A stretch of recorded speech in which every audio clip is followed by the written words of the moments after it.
Juárez o en las afueras de las iglesias siempre había novedades, desde magos, artistas, faquires, hasta hombres mosca. Una persona que se encaramaba a los edificios, ¿no? Subía a la catedral por fuera, ahí está todo Hermosillo viendo al hombre mosca, pasaba el sombrero, contaba buena lana, ¿no? Y era... No, venía siguiendo, además, parte de su currículum era que había subido la Catedral de México y la de Puebla y la de no sé dónde, ¿no? Se remonta uno a los recuerdos, incluyendo esta hermosa catedral que tengo aquí a mis espaldas, que dicho sea de paso, aquí venía a oír yo las 7 palabras. El famoso faquir del Jardín Juárez, un faquir que enterraron en el Jardín Juárez, que iba a durar creo que una semana allá adentro, y a los 3 días lo tuvieron que sacar porque estaba muriendo. Era 1958. Ya no era rumor entre los hermosillenses la llegada de la televisión a la ciudad. Técnicamente era ideal ponerla más retirada hacia la costa, pero por la posición del aeropuerto había limitantes técnicos de que, como íbamos a construir una torre, no podíamos acercarnos mucho al aeropuerto por la seguridad de los aviones, del tráfico aéreo, ¿verdad? Y esa fue la razón por la cual se escogió ese lugar. Sí, porque era el terreno más barato. Naturalmente, sí. Así el empresario sí tiene que buscar la manera más económica de hacerlo, ¿no? Originalmente debo decirte que la televisora hubiera estado en donde estuvo la primera iglesia protestante que se instaló aquí en Hermosillo, por la calle Cerdán, esquina con Manuel González. Enseguida, ahí es donde estuvo la funeraria de Luis Aguilar, funeraria de San Ramón. Todos lo sabían, se estaba construyendo la salida de la ciudad rumbo a la costa de Hermosillo, la nueva empresa. Vino gente de México, concretamente el licenciado Alcázar, que era de Telesistema Mexicano, y yo trabajaba en un periódico aquí en El Imparcial, y recibí en mi gaveta que querían que fuera yo al Hotel de Anza entonces, para entrevistarme con este señor.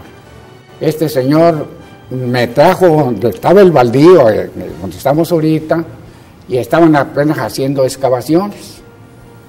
Y me dijo, aquí vamos a poner una televisora.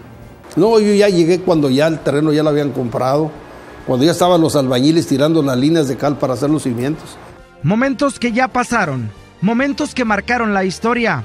En esos días el Cerro de la Campana y gran parte de los hermosillenses fueron testigos de la última ejecución de la pena de muerte en México. Que en 2 hechos totalmente independientes habían violado niñas.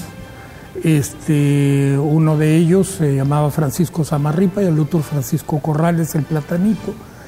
Y marcan un hito en la historia de Hermosillo, en la historia de Sonora, y en la historia de la justicia mexicana. Son los últimos civiles que se condenaron a pena capital y se realizó la pena capital. Los fusilaron en la penitenciaría del Estado, y como la penitenciaría vieja, naturalmente, donde ahorita está el museo, y como está enfrente del Cerro de la Campana, pues medio Hermosillo estaba encaramado en el cerro viendo el fusilamiento. La capital sonorense le abría los brazos al desarrollo, pero a la vez se aferraba a sus tradiciones, a su particular manera de ser y de vivir. La carne asada empieza, bueno, era una tradición. Sin embargo, el que la toma y la institucionaliza, si quieres tú, don Poncho Durazo, en el Patio Orquídea, que muy pocos se acuerdan del Patio Orquídea. Estaba muy cerca de donde está ahorita el Xochimilco. Era la reunión de todos los domingos. Íbamos a misa a la Capilla del Carmen, salíamos de misa y todo el mundo al Café Pradas, ¿no? Eran los lugares de moda. La cerveza se vendía en el béisbol como siempre se ha vendido, ¿no? Y sí tenía un consumo... Háblame del béisbol, a ver. No soy muy bueno, no soy... Pero la gente iba. Sin duda alguna, yo también fui. Sí, ahí se hacían los ligues de noviazgos y todo eso, ¿no? Estaba muy cerca de donde está ahorita el Xochimilco. De ahí se mudó a lo que fue el Jardín Corona, junto al Cerrito López. Fue en fines de los 50, ¿no? Está ahí un tiempo y después se muda a donde ahorita está el Xochimilco, y el señor Campillo mantuvo un tiempo lo que fue el Jardín Corona, que se llamó Jardines Campillo. Donde la mayoría de la gente nos conocíamos, coincidíamos en los mismos lugares de diversión, algunos salones de baile, y no existía tanta la diferencia social. Pero y luego está el Café Universitario. El Café Universitario era el de la juventud en aquel entonces. Ahí se bailaba con una rocola. También había un cocinero que había andado medio ambulante, hacía carnes asadas ahí a un costado y pollos de la Capilla del Carmen, y después se pone ya con un restaurante que fue el Colores. Y luego los bailes rancheros que se hacían cada año en la universidad. No sé si todavía se harán, ¿no? Pero yo iba, me tocaron. La nevería Chita, que tenía nieves de todos sabores, riquísima. En aquel entonces así sucedían las cosas, fíjate. Las muchachas se casaban, máximo una muchacha de 25 años decían, ya está quedada, ¿no? El Jardín Juárez tenía una bola de restaurantitos, de comederos, de fonditas. Ahora son de 40.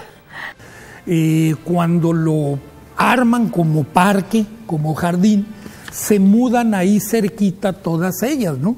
El Kiki se muda ahí enfrente, los famosos pollos canasta, que eran fritos en canasta, la nevería Chita también se muda enfrente, luego junto al cuartel de 14, y luego se va para enfrente del edificio Fer, o sea, todos esos.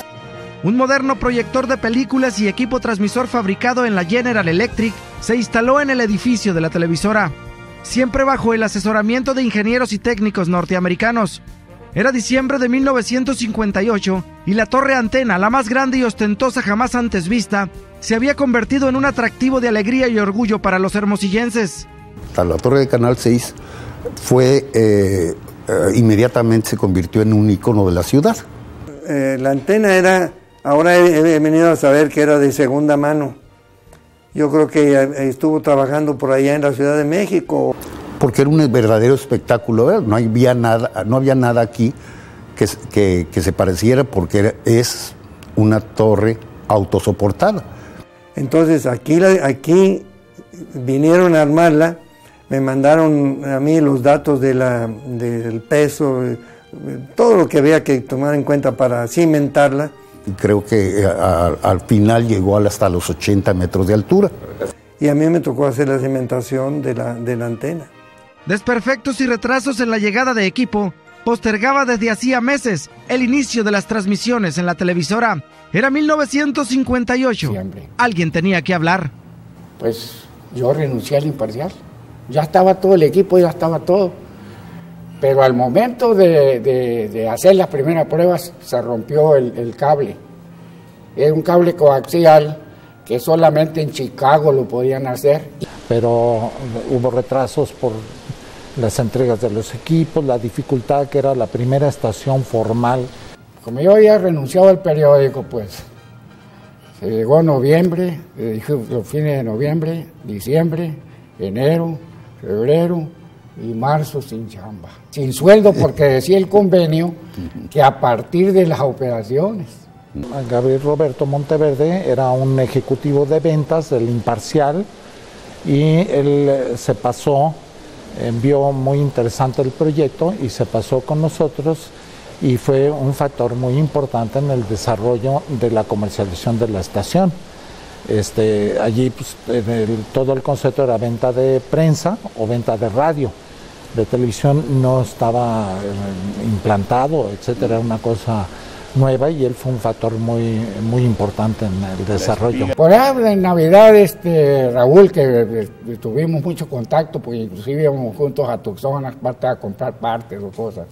Me dijo Raúl, oye, pues no encuentro qué regalarte para Navidad. Se me ocurrió esto, me dio un chequecito, ¿no? Que me alivió bastante, debo decírtelo. Algo grande estaba por llegar, la gente lo sabía. El 31 de marzo de 1959, XCWH Canal 6 inició transmisiones en periodo de pruebas. Algunas casas comerciales como Bosco Telecentro y Mazón Hermanos declararon éxito absoluto. Centenares de personas atónitos vieron la novedad. Todo el mundo se nos salían los catotones de los ojos.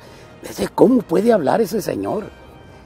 Buscábamos nosotros cómo entraban esos monos a un aparato tan pequeño. Raúl Azcárraga Reyes Retana, como gerente de Canal 6, invitaba a través de los periódicos a todas aquellas personas que tenían grabaciones en 16 milímetros para que prestaran el material y transmitirlo a través de la señal en pruebas. La respuesta fue inmediata, pero las filmaciones eran pocas y todas pertenecían a familias de la alta alcurnia sonorense.